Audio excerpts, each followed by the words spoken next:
How to export a project in VN Video Editor. Ready to save your masterpiece? Here's how to export your project in VN Video Editor. First, tap the export icon in the top right corner of the screen. Choose your preferred resolution and frame rate settings based on where you plan to share your video. Tap export and wait while VN processes your video.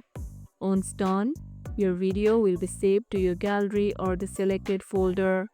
Export at the highest quality for important projects, but lower settings for faster uploads.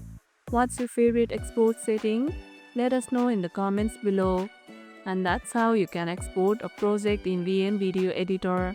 And if this video helped, hit the like button, share it, subscribe, and leave a comment.